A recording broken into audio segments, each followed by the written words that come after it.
Assalamualaikum warahmatullahi wabarakatuh. Salam sejahtera untuk kita semua. Selamat datang untuk rekan-rekan mahasiswa yang saya banggakan dimanapun Anda berada. Semoga kita selalu dalam keadaan sehat walafiat dan selalu dalam lindungan Allah Subhanahu wa Ta'ala. Selamat datang di ruang belajar untuk mata kuliah perpajakan Fakultas Ekonomi dan Bisnis Unisnu Jepara. Pada sesi hari ini saya akan sedikit bercerita atau menceritakan terkait dengan di pokok bahasan pajak penghasilan yang bersifat umum dan final.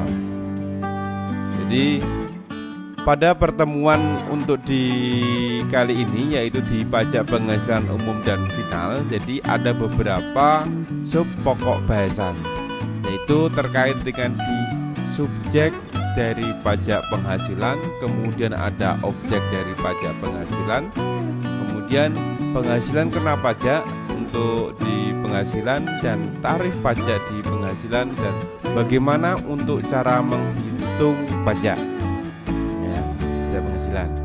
Maka dalam mempelajari terkait dengan di pajak penghasilan, jadi secara garis besar itu ada 5 hal tadi.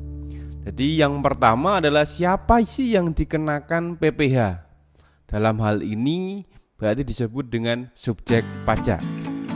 Yang kedua, apa yang dikenakan PPh, yang disebut dengan di objek pajak.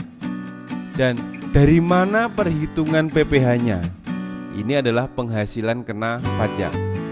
Lalu berapa besarnya PPh? Ini terkait dengan di tarif pajak, serta peraturan pajak lainnya yang mengatur PPh secara khusus. Dalam hal ini terkait dengan di PPh final ya. Dasar hukum untuk di pajak penghasilan itu sendiri, jadi kita bedakan menjadi 2 masa. Jadi masa sebelum reformasi perpajakan, yaitu tahun tahun 1983, di mana dasar hukum yang digunakan adalah perseroan atau Orde PPS. Jadi 1925, pajak kekayaan ya, STB 1932, dan pajak pendapatan yaitu ORD PPD 1944 ya. Kemudian masa yang kedua adalah masa setelah reformasi, yaitu pajak tahun 1983, yaitu Undang-Undang Nomor 7 Tahun 1983 yang disempurnakan dengan Undang-Undang Nomor 7 Tahun 1991 dan disempurnakan kembali dengan Undang-Undang Nomor 17 Tahun 2000, serta ya, disempurnakan yang terakhir adalah dengan di Undang-Undang Nomor 36 Tahun 2008. Itu adalah di dasar hukum untuk pajak penghasilan. Jadi baik sebelum reformasi perpajakan maupun setelah reformasi perpajakan ya. Untuk kali ini di deskripsi untuk di pajak penghasilan, apa sih sebenarnya pajak penghasilan itu, atau disingkat dengan di PPh. Jadi pajak penghasilan itu merupakan pajak yang dikenakan terhadap subjek pajak atas penghasilan yang diterima. Jadi penghasilan yang diterima, jadi penghasilan yang dikenakan atau pajak yang dikenakan terhadap subjek pajak atas penghasilan yang diterima atau diperoleh dalam tahun pajak.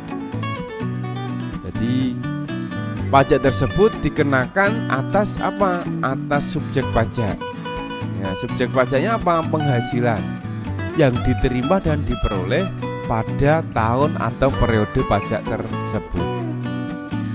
Maka dari itu, berdasarkan sifat dan ciri-cirinya, jadi pajak penghasilan ini dikategorikan pada pajak subjektif. Yaitu jenis pajak ini mengandung pengertian bahwa kewajiban pajak itu melekat pada diri subjek dari pajak tersebut dan tidak bisa digeser atau dilimpahkan kepada pihak lain. Itu terkait dengan di pajak subjektif ya. Maka dari definisi tadi, jadi PPh itu dikenakannya atas bagian tahun pajak jika kewajiban pajak subjektif mulai dari bagian tahun tersebut. Tahun pajak di sini dihitung yaitu pada tahun takwim, yaitu tahun Masehi, yaitu 12 bulan. Jadi jika tahun bukunya tidak sama, dapat menggunakan tahun buku ya, asalkan berdurasi 12 bulan. Nah, itu terkait dengan di pajak penghasilan. Ada beberapa istilah di dalam pajak penghasilan. Yang pertama diantaranya terkait dengan di PPh terutang. PPh terutang di sini merupakan perhitungan pajak penghasilan atau PPh selama 1 tahun. Itu PPh terutang. Kemudian ada di PPh pasal 25. Ini adalah PPh yang dibayar sendiri setiap bulan. Dan ada PPh pasal 29. Ini adalah PPh yang dibayar sendiri pada akhir tahun. Itu adalah beberapa istilah di dalam pajak penghasilan. Itu PPh terutang, PPh pasal 25, dan ada PPh pasal 29 ya. Yang pertama yaitu terkait dengan di subjek pajak. Nah, subjek pajak ini diambil dari pasal 2 sampai dengan pasal 3 Undang-Undang Pajak Penghasilan. Jadi subjek pajak penghasilan adalah segala sesuatu yang mempunyai potensi untuk memperoleh penghasilan. Itu subjek pajak penghasilan. Jadi segala sesuatu yang memiliki ataupun mempunyai potensi untuk memperoleh penghasilan dan atau menjadi sasaran untuk dikenakan pajak penghasilan. Itu maksud dari subjek pajak penghasilan. Lalu apa yang dikenakan di PPh di sini? Jadi berarti dari definisi tadi adalah yang dikenakan PPh yang pertama adalah setiap tambahan kemampuan ekonomis yang diterima atau diperoleh wajib pajak. Yang kedua adalah baik yang berasal dari Indonesia maupun dari luar Indonesia. Ini subjek pajak yang dapat dipakai untuk konsumsi atau untuk menambah kekayaan dari wajib pajak. Dan yang terakhir adalah dengan nama dan dalam bentuk apapun. Itu yang dikenakan atau yang menjadi subjek pajak. Maka definisi dari penghasilan itu sendiri adalah semua penghasilan itu dikenakan PPh kecuali yang dinyatakan penghasilan yang tidak dikenakan pajak menurut undang-undang. Jadi semua tambahan jadi kekayaan ekonomis tadi ya, yang dikatakan penghasilan, jadi semuanya dikenakan PPh. Dan dikecualikan itu adalah yang tidak dikenakan pajak menurut undang-undang pajak penghasilan. Misalnya ada sumbangan, menerima warisan, atau menerima hibah dengan syarat. Dan itu. Jadi dalam pasal 2 ayat 1 ya, bagian 1A, jadi subjek pajak itu yang pertama adalah orang pribadi atau OP. Itu menjadi subjek pajak. Yang kedua adalah warisan yang belum terbagi sebagai satu kesatuan yang bersifat menggantikan yang berhak. Itu jadi subjek pajak. Kemudian yang ketiga yang menjadi subjek pajak adalah di badan, PT, CV, ya, operasi, ya, yayasan, itu menjadi subjek pajak. Dan yang keempat adalah bentuk usaha tetap atau BUT, yaitu merupakan subjek pajak yang perlakuan pajaknya dipersamakan dengan subjek pajak badan. Maka secara umum subjek pajak dibedakan jadi 4, yaitu orang pribadi, warisan yang belum terbagi, kemudian badan dalam bentuk apapun, PT, CV, yayasan, koperasi, dan yang lainnya, dan bentuk usaha tetap atau BUT. Itu subjek pajak. Dan menurut pasal 2 ayat 2 di dalam Undang-Undang Perpajakan, ya, untuk pajak penghasilan UU PPH, subjek pajak itu dibagi menjadi dua, yaitu subjek pajak dalam negeri dan subjek pajak luar negeri. Subjek pajak dalam negeri itu sendiri meliputi yang pertama adalah orang pribadi, kemudian yang kedua adalah badan, dan yang ketiga adalah warisan yang belum terbagi. Orang pribadi di sini adalah setiap orang yang bertempat tinggal atau berada lebih dari 183 hari dalam 12 bulan atau dalam 1 tahun pajak berada di Indonesia dan mempunyai niat bertempat tinggal di Indonesia. Itu menjadi subjek pajak dalam negeri untuk orang pribadi. Jadi siapapun yang bertempat tinggal di Indonesia atau berada di Indonesia lebih dari 183 hari, ya, atau ya dalam 1 tahun pajak, ya, berada di Indonesia dan memiliki niat untuk bertempat tinggal di Indonesia, itu menjadi subjek pajak dalam negeri untuk PPH. Kemudian untuk yang badan di sini adalah didirikan atau bertempat kedudukan di Indonesia, kecuali unit tertentu badan pemerintah yang memenuhi kriteria, yaitu pembentukannya berdasarkan peraturan perundang-undangan, pembiayaannya bersumber dari APBN atau APBD, kemudian penerimaannya dimasukkan dalam APBN atau APBD, dan pembukuannya diperiksa oleh aparat pengawasan fungsional negara. Itu yang di badan. Jadi, dan yang ketiga adalah warisan yang belum terbagi menggantikan yang berhak. Ini subjek pajak dalam negeri. Lalu siapa untuk subjek pajak luar negeri? Ya, ini berbicara siapa?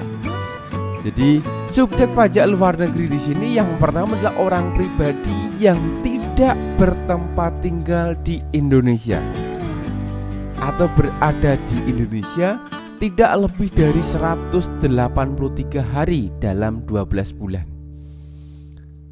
Jadi orang pribadi itu bisa menjadi subjek pajak baik dalam negeri maupun luar negeri. Manakala berada di Indonesia lebih dari 183 hari memenuhi ketentuan untuk subjek pajak dalam negeri. Kalau berada di luar negeri, ya, lebih dari 108 atau tidak lebih dari 183 hari, ya, itu menjadi subjek pajak luar negeri, ya. Kemudian badan yang tidak didirikan dan tidak bertempat kedudukan di Indonesia, ini untuk subjek pajak luar negeri. Jadi untuk badan di sini ada dua: menjalankan usaha atau kegiatan melalui badan usaha tetap atau BUT di Indonesia, dan menerima atau memperoleh penghasilan dari Indonesia bukan dari menjalankan usaha atau kegiatan melalui BUT di Indonesia. Ini tetap menjadi subjek pajak di luar negeri.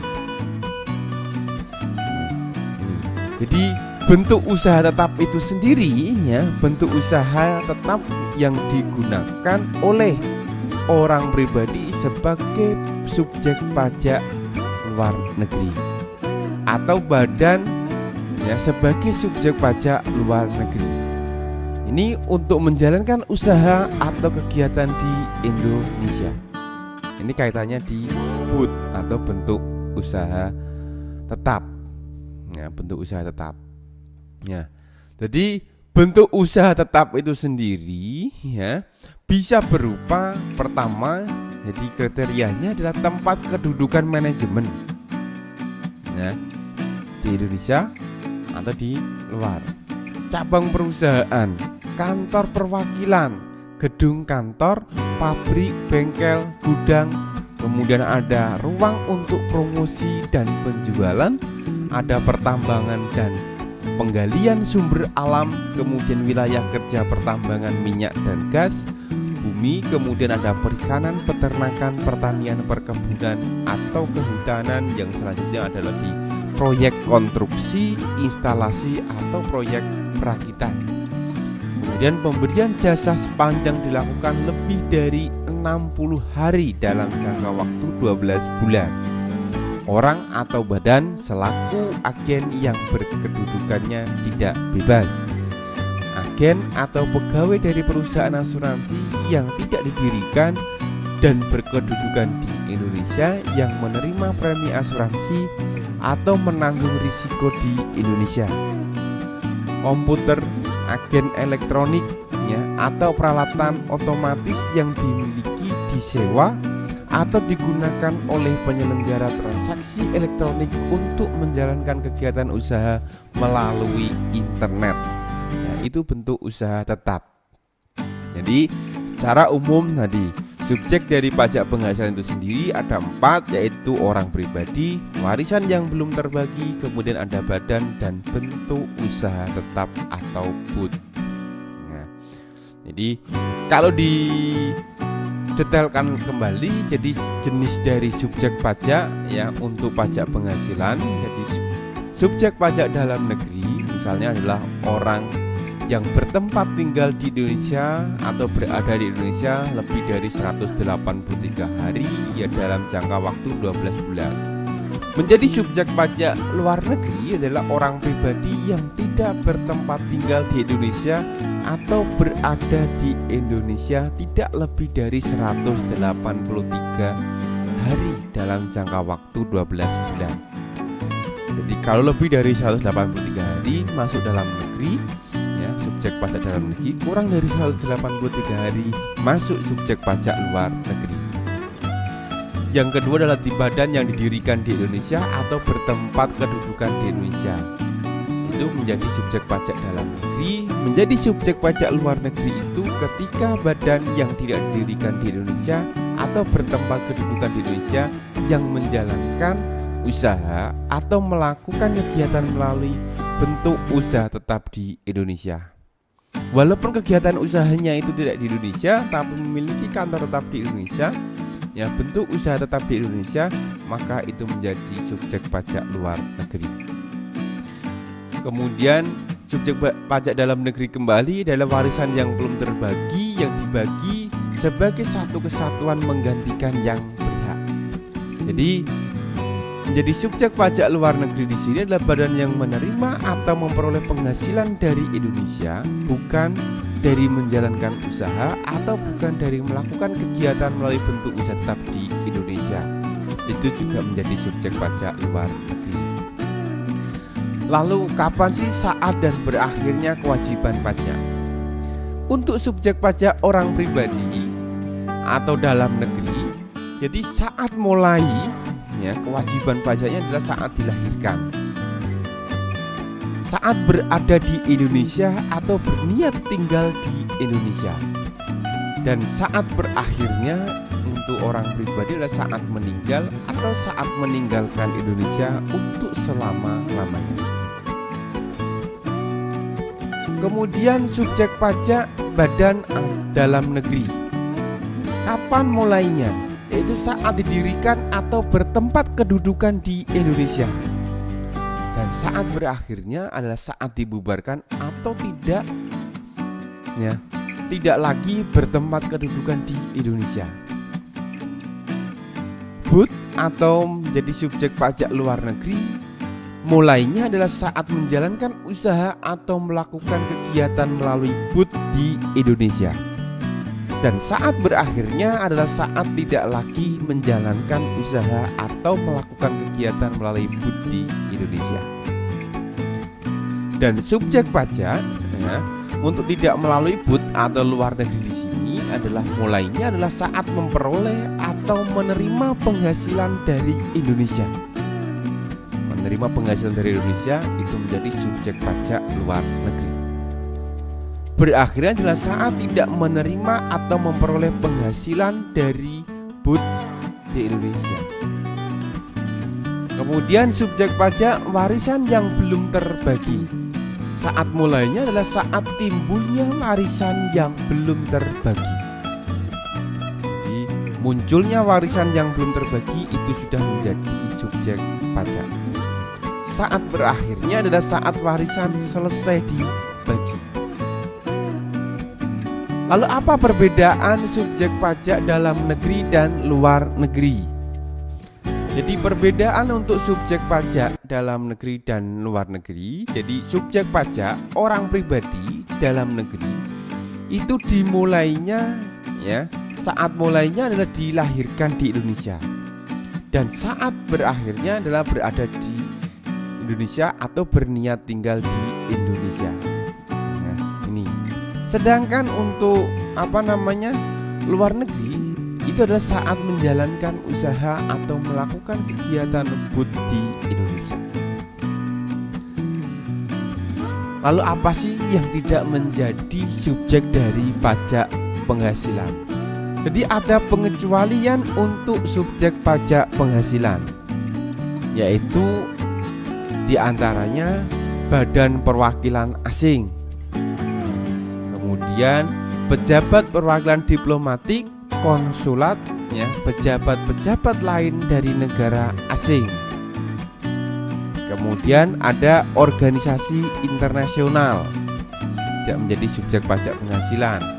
Pejabat-pejabat perwakilan organisasi internasional. Nah itu. Jadi bisa saya contohkan misalnya.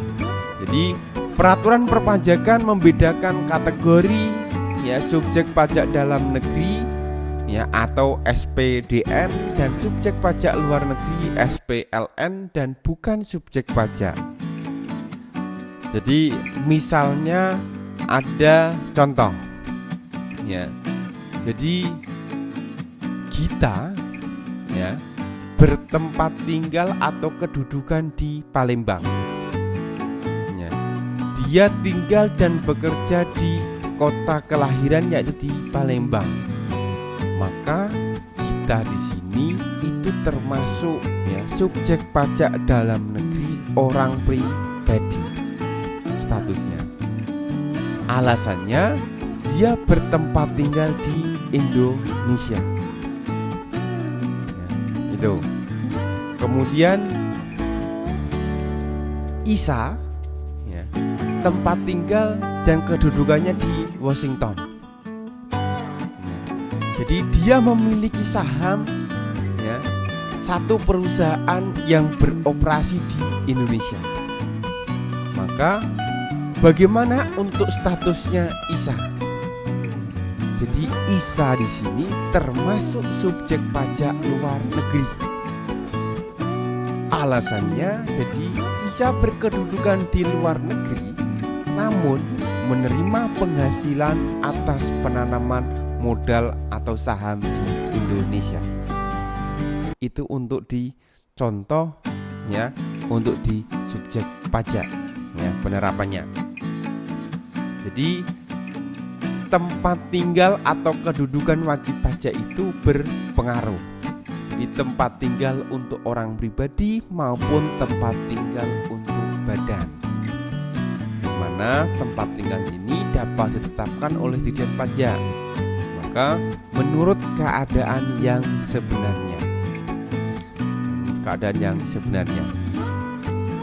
Jadi untuk kewajiban pajak subjektif itu sendiri, jadi kewajiban pajak subjektifnya orang pribadi yang berada atau bertempat tinggal di Indonesia hanya meliputi sebagian dari tahun pajak. Bagian tahun pajak tersebut menggantikan tahun pajak yang sebelumnya. Tadi sudah saya sampaikan terkait dengan yang tidak termasuk untuk di subjek pajak. Subjek pajak mulai dari kantor perwakilan negara asing, pejabat perwakilan diplomatik, organisasi internasional dan pejabat-pejabat perwakilan organisasi internasional. Untuk yang selanjutnya adalah terkait dengan di objek pajak. Kalau tadi berbicara siapa yang dikenakan pajak penghasilan, sekarang kita berbicara apa yang dikenakan pajak penghasilan atau objek pajak. Jadi dari definisi penghasilan tadi adalah merupakan setiap tambahan kemampuan ekonomis.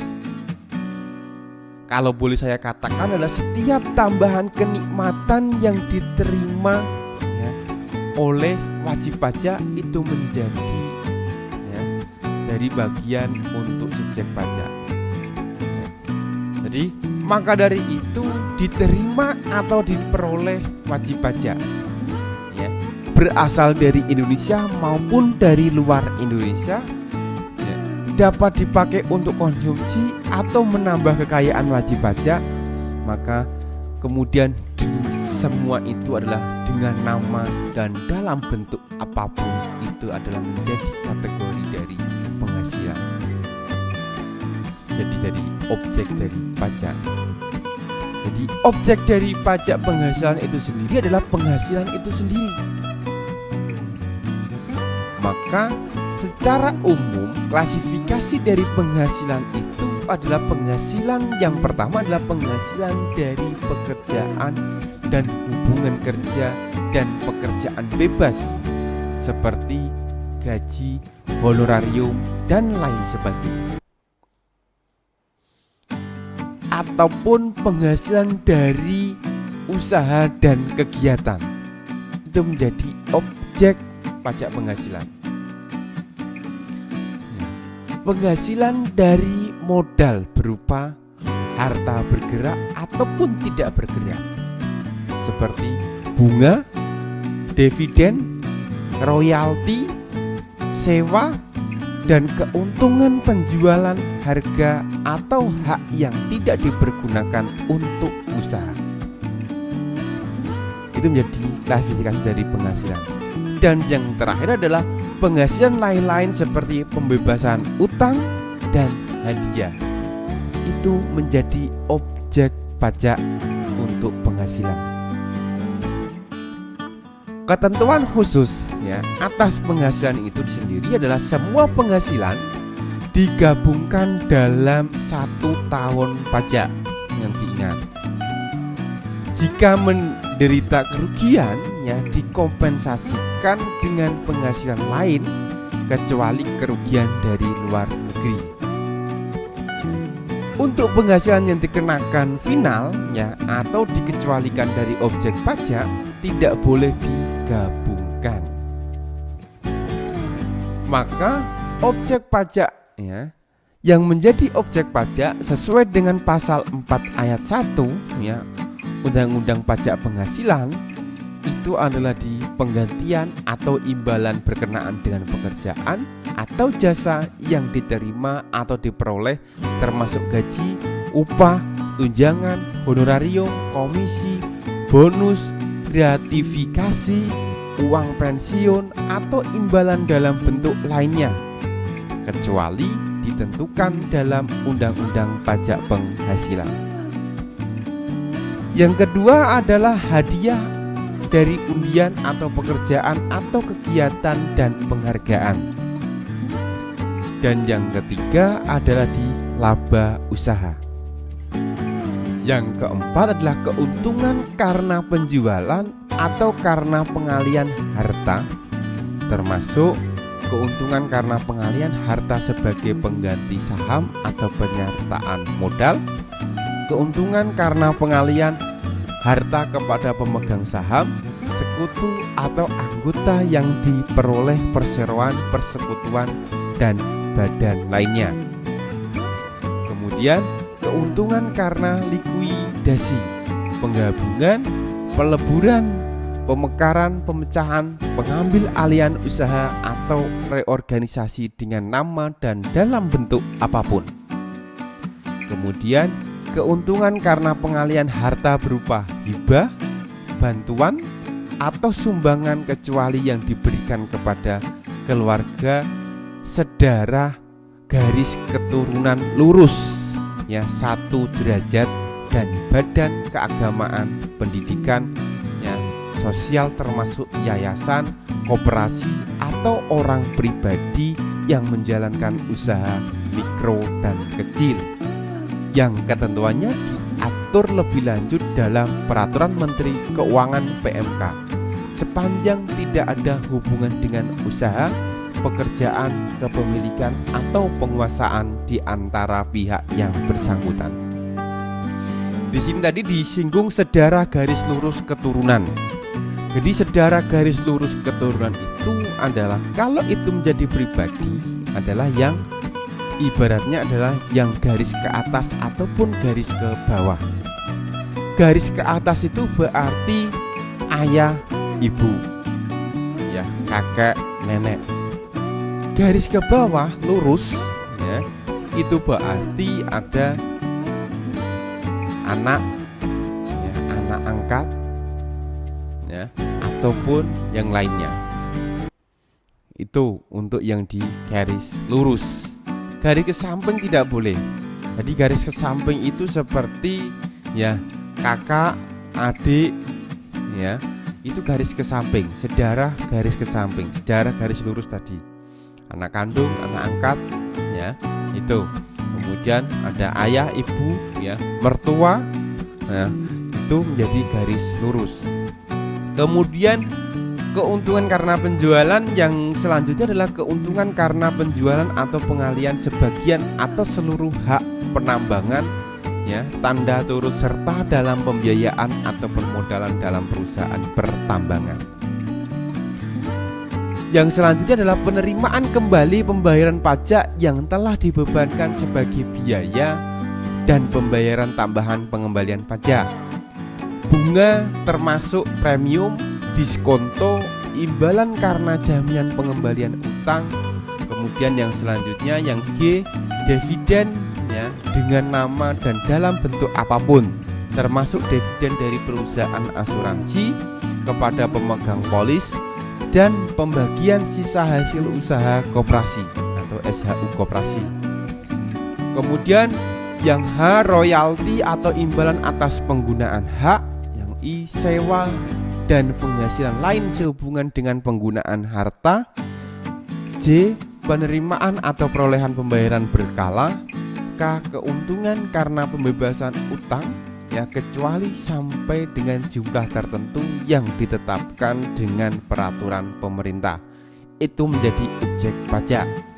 Objek pajak selanjutnya terkait dengan di penghasilan adalah keuntungan selisih kurs mata uang asing, selisih lebih karena penilaian kembali aset atau aktiva, kemudian premi asuransi, iuran yang diterima atau diperoleh, ya, perkumpulan dari anggotanya terdiri dari wajib pajak yang menjalankan usaha, ya, atau pekerjaan bebas.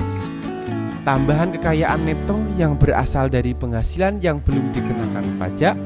Kemudian penghasilan dari usaha berbasis syariah, imbalan bunga serta surplus Bank Indonesia.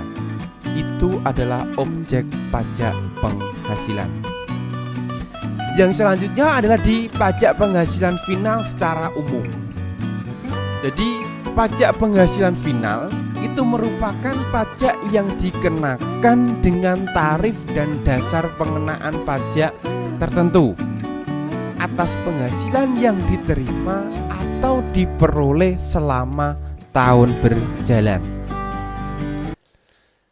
Jadi pembayaran, pemotongan atau pemungutan pajak penghasilan final atau PPh final yang dipotong oleh pihak lain maupun yang disetor sendiri bukan merupakan pembayaran di muka atas PPh terutang, akan tetapi merupakan pelunasan PPh terutang atas penghasilan tersebut, sehingga wajib pajak telah melakukan pelunasan kewajiban pajaknya. Jadi objek pajak yang dikenai pajak final itu diantaranya adalah penghasilan berupa bunga deposito, tabungan lainnya, bunga obligasi atau dan surat utang negara, dan bunga simpanan yang dibayarkan oleh koperasi kepada anggota koperasi orang pribadi. Yang kedua adalah penghasilan berupa hadiah undian. Yang ketiga, penghasilan dari transaksi saham dan sekuritas lainnya, transaksi derivatif yang diperdagangkan di bursa, dan transaksi penjualan atau pengalian penyertaan modal perusahaan pasangannya yang diterima oleh perusahaan modal Ventura. Yang keempat adalah penghasilan dari transaksi pengalian harta berupa tanah atau bangunan, usaha jasa konstruksi, usaha real estate dan persewaan tanah dan atau untuk di bangunan. Yang kelima adalah penghasilan tertentu lainnya yang diatur atau berdasarkan peraturan pemerintah masuk dalam atau dikenai pajak final. Peraturan pelaksanaan dari pajak final itu sendiri ada beberapa peraturan. Jadi penghasilan dari transaksi penjualan saham di Bursa Efek itu ada PP nomor 14 tahun 97. Kemudian penghasilan dari bunga deposito dan tabungan serta diskonto SBI ada di PP 131 tahun 2000. Kemudian ada penghasilan dari hadiah undian ini ada di PP 132 tahun 2000 Penghasilan dari persewaan tanah atau bangunan ada di PP nomor 5 tahun 2002. Penghasilan dari pengalihan hak atas tanah atau bangunan ada di PP nomor 71 tahun 2002. Kemudian ada penghasilan tahun 2008, yaitu penghasilan dari pengalihan hak atas tanah dan atau bangunan ada di PP nomor 71 tahun 2008. Kemudian penghasilan berupa bunga diskonto obligasi yang dijual di Bursa Efek ada di PP nomor 16 tahun 2009 dan penghasilan dari usaha jasa konstruksi ada di PP nomor 40 tahun 2009. Itu terkait dengan pajak final. Jadi ada pengecualian untuk di objek pajak penghasilan, yaitu berupa bantuan sumbangan zakat yang diterima oleh badan amil zakat atau lembaga amil zakat yang disahkan oleh pemerintah. Harta hibahan yang diterima oleh keluarga sedarah garis lurus atau sederajat, badan keagamaan, badan pendidikan, sosial termasuk yayasan koperasi atau orang pribadi yang menjalankan usaha mikro kecil dan ketentuannya diatur berdasarkan PMK sepanjang tidak ada hubungan usaha, pekerjaan, kepemilikan, penguasaan di antara pihak-pihak yang bersangkutan. Warisan ini juga dikecualikan menjadi objek pajak. Harta termasuk setoran tunai sebagai pengganti saham atau sebagai pengganti penyertaan modal, penggantian atau imbalan sehubungan dengan pekerjaan atau jasa yang diterima dalam bentuk natura, pembayaran dari perusahaan asuransi kepada orang pribadi sehubungan dengan asuransi kesehatan, kecelakaan, asuransi jiwa, asuransi dwiguna, dan asuransi beasiswa. Dividen bagian laba yang diterima atau diperoleh oleh PT sebagai wajib pajak dalam negeri. Iuran yang diterima atau diperoleh dana pensiun yang pendiriannya telah disahkan oleh Menteri Keuangan. Ini dikecualikan. Penghasilan dari modal ditanamkan oleh dana pensiun bagian laba yang diterima atau diperoleh anggota perseroan komaniter. Penghasilan yang diterima atau diperoleh perusahaan modal Ventura. Ini yang dikecualikan oleh objek pajak. Sampai dengan beasiswa, sisa lebih yang diterima atau diperoleh badan, kemudian bantuan atau santunan yang dibayarkan oleh badan penyelenggara jaminan sosial kepada wajib pajak tertentu. Itu adalah tidak menjadi objek pajak. Tidak menjadi objek pajak. Misal dicontohkan, Isa Maulana menjual mobil yang digunakan untuk kegiatan usaha. Nilai bukunya menurut fiskal 200 juta. mobil tersebut dijual seharga 300 juta. Bagaimana sih pengakuan penghasilan Isa Maulana? Yang kedua, bagaimana jika mobil tersebut dijual kepada seorang sekutu dengan harga 275 juta? Maka dari ilustrasi contoh tadi, keuntungan yang diperoleh dari penjualan mobil yaitu sebesar 100 juta diakui sebagai penghasilan oleh Isa Maulana dan merupakan objek pajak. Isa Maulana tetap mengakui penghasilan atas penjualan mobil sebesar 100 juta, sedangkan sekutunya sebagai wajib pajak orang pribadi di sisi lain mengakui penghasilan kena pajak sebesar 25 juta karena membeli mobil dengan harga lebih murah. Nah itu ya. Jadi walaupun beli mobil dengan harga yang lebih murah, itu pun tetap dikenakan menjadi objek pajak penghasilan. Jadi objek pajak penghasilan badan usaha tetap. Jadi menurut pasal 5 ayat 1, jadi ada beberapa jenis penghasilan, yaitu penghasilan dari usaha atau kegiatan BUT, harta yang dimiliki atau dikuasai oleh BUT itu menjadi objek pajak BUT. Penghasilan kantor pusat dari usaha atau kegiatan penjualan barang-barang pemberian jasa itu menjadi objek pajak BUT yang dilakukan oleh BUT. Jadi penghasilan sebagaimana ya dalam pasal 26 yang diterima atau diperoleh kantor pusat.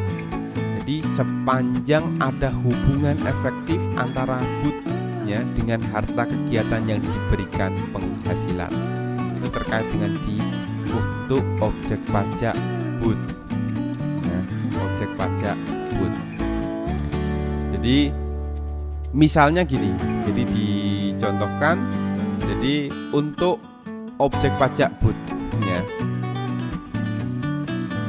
Faza Mulya Co. ID jadi merupakan perusahaan yang didirikan di luar negeri serta memiliki bentuk usaha tetap di Indonesia. Faza Mulya Co. ID itu merupakan badan usaha tetap sama melakukan kegiatan penjualan chassis bus ya, chassis bus di Indonesia. Selama tahun 2002, penjualan yang dilakukan sendiri oleh Faza Mulya Co. ID itu mencapai 3,5 miliar. Sementara nilai penjualan BUT-nya mencapai 8 miliar 250 juta.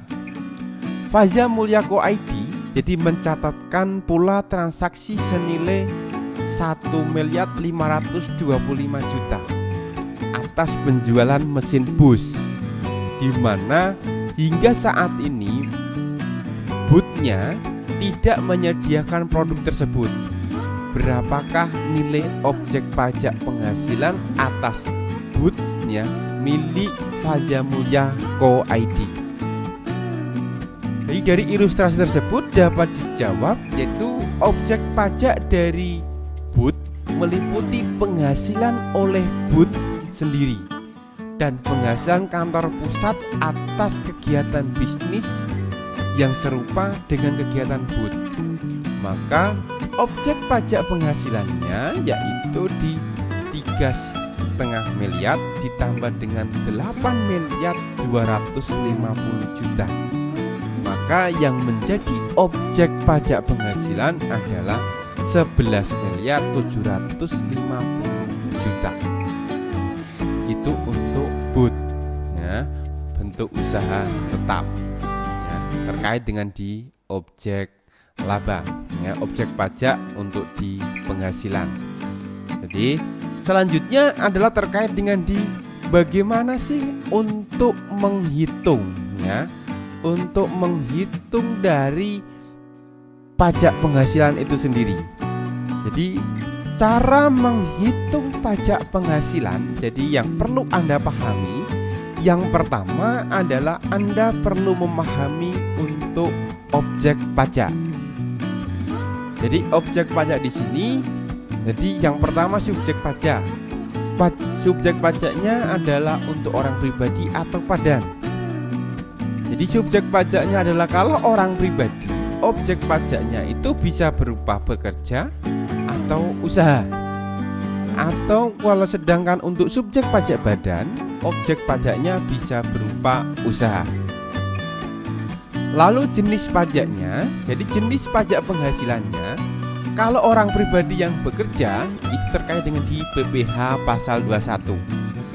Orang pribadi yang memiliki usaha yaitu di PPh pasal 25. Wajib pajak badan yaitu terkait dengan usahanya PPh pasal 25. Lalu berapa penghasilan kena pajaknya? Penghasilan kena pajaknya adalah kalau untuk yang PPh pasal 21, lihat tata cara untuk perhitungan dari PPh pasal 21. Kalau untuk usaha, nah, PPh pasal 25 itu akan berbeda, yaitu yang melakukan pembukuan yaitu laba fiskal dikurangi dengan di PTKP. Untuk norma penghitungan ya, yang tidak melakukan pembukuan yaitu di tarif norma dikalikan dengan peredaran bruto dikurangi dengan PTKP. Kalau wajib pajak badan itu berasal dari laba fiskalnya. Lalu berapa PPh terutangnya? PPh terutangnya adalah penghasilan kena pajak dikalikan dengan tarif pajaknya. Jadi tarif pajak untuk PPh, jadi untuk wajib pajak orang pribadi, jadi sampai dengan 50 juta dikenakan 5%. 50 sampai dengan 250 juta kena 15%.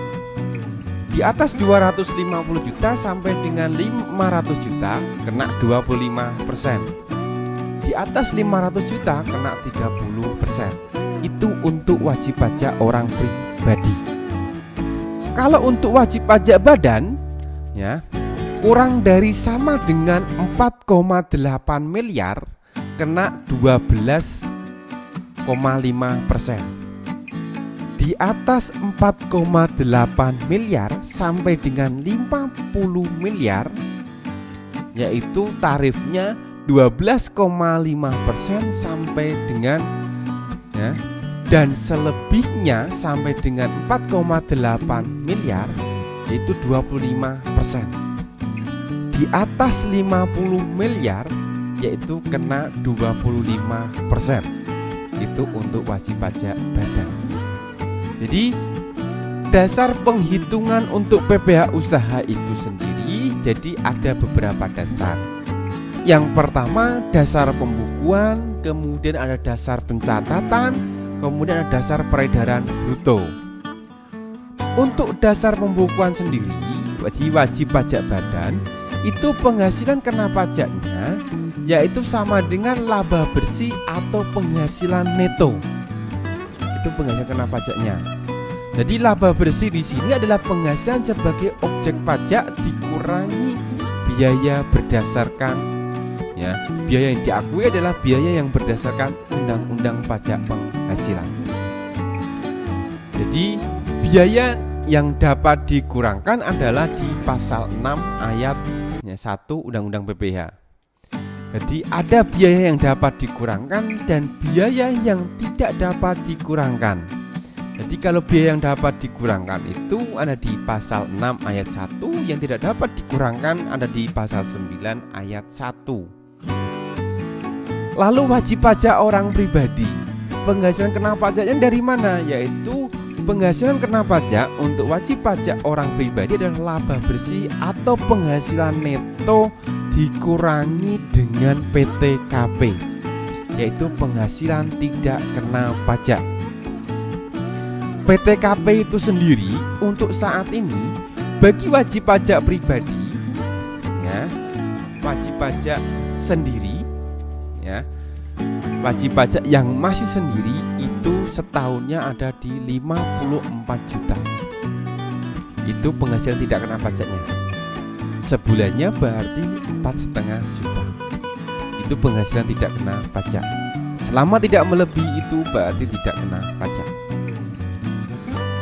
Orang pribadi yang sudah menikah atau kawin ya, setahunnya berarti ditambah 4,5, berarti berapa? 58,5 juta. Jadi tambahan PTKP-nya sebenarnya 375. Tambah tanggungan keluarga maksimal 3 orang anak tanggungan, yaitu setiap tanggungan dapat tambahan PTKP 4.500.000 ya. Kalau ada 3 tanggungan berarti 4.500.000 kali 3 itu tambahan PTKP-nya. Dengan tambahan PTKP-nya. Untuk istri yang penghasilannya digabung ya, istri yang bekerja dan penghasilan digabung dapat tambahan PTKP 54 juta. Jadi gambaran PTKP-nya itu kalau misalnya wajib pajak orang pribadi yang telah menikah ya dan istrinya bekerja, penghasilannya digabung dan anaknya 3, itu berarti penghasilan tidak kena pajaknya bisa dihitung 54 juta ditambah dengan 54 juta berarti berapa? 108 juta ditambah karena sudah menikah 4.500.000 ya, 4.500.000 berarti 58 ditambah berarti 112,5 juta ditambah tanggungannya 3. Tanggungannya 3 berarti 4.500.000 kali 3 berarti ada di ya 120 ya, 120 lebih ya untuk penghasilan tidak kena pajaknya. Jadi perlu saya ingatkan, tanggungan keluarga adalah anggota keluarga sedarah semenda dalam garis lurus keturunan ya. Jadi terdiri dari anak, anak angkat, orang tua yang menjadi tanggungan sepenuhnya dan tidak memiliki penghasilan. Nah itu. Jadi itu adalah terkait dengan untuk penghasilan kena pajak dari orang pribadi. Cara menghitung PKP untuk usaha, jadi untuk usaha dalam bentuk badan ataupun PT yayasan, yaitu penghasilan kena pajaknya tadi saya sampaikan laba bersih atau laba neto. Untuk usaha orang pribadi sama laba bersih atau penghasilan neto dikurangi dengan PTKP. Yang dasar pembukuannya, jadi untuk badan usaha yang menggunakan pembukuan adalah menggunakan laba bersih fiskal ya. Untuk usaha orang pribadi adalah laba bersih fiskal dikurangi dengan PTKP. Ini yang menggunakan pembukuan. Dasar pencatatannya adalah menggunakan peredaran bruto, yaitu maksimal peredaran bruto 4,8 miliar. Jadi badan usaha tidak bisa menggunakan. Untuk usaha orang pribadi, penghasilan kena pajak adalah peredaran bruto dikalikan dengan tarif normal dikurangi dengan PTKP. Jadi dasar peredaran bruto dari PP pasal PP nomor 23 tahun 2018 berlaku untuk kegiatan ya peredaran bruto setahun maksimal 4,8 miliar. Maka untuk badan usaha 0,5% dikalikan dengan peredaran bruto. Untuk usaha orang pribadi adalah 0,5% dikalikan peredaran bruto.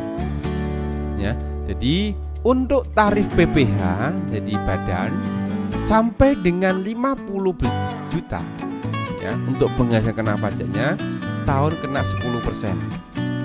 50 juta sampai dengan 100 juta kena 15%. Ya.